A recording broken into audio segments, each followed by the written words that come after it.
Welcome back to Kepner Part of Management. My name's Nathan. Today I'm going to be showing you how this dethatching rake right here. I found it in the barn. It's rusty, but it still works. So right here it's got 19 prongs, I think. 1, 2, 3, 4, 5, 6, 7, 8. Actually 18. So it's got 18, and if you look this way, this one right here, they're both differently shaped. This one's more like a point, this one's more like a rounded corner.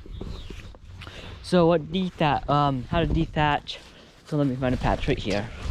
So basically with this tool, you just put it on the ground, go back and forth, but I'm doing it with one hand.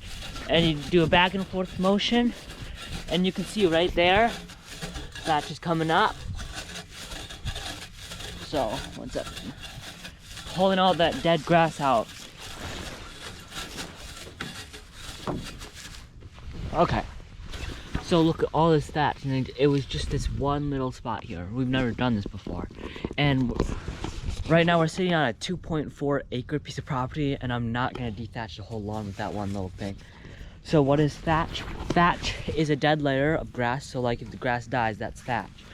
And you can see there's spots all over the lawn where it needs to be dethatched. And then it leaves a hole. Yeah, see, look. That's that one spot, it picked up all this junk. Okay, so I also noticed that it picked up moss. So I was doing some dethatching with this tool, and it was also picking up moss. See, I did this spot right here. We have a lot of moss since we live in the country and stuff.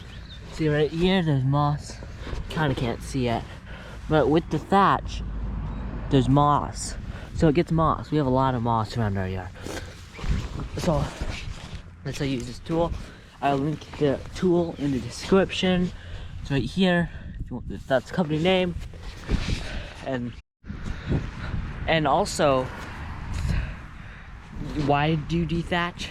Dethatch is to pull out the dead grass. You'd be overseeding, because then after that it pulls all the dead grass out, and then you have spots, so then you'd seed, and that's how you make your lawn greener. If you want a greener lawn, you gotta overseed, but first you have to dethatch, then aerate, then overseed, and fertilize. Hope you like this video. Don't forget to give it a like. Don't forget to subscribe. We'll see you next time.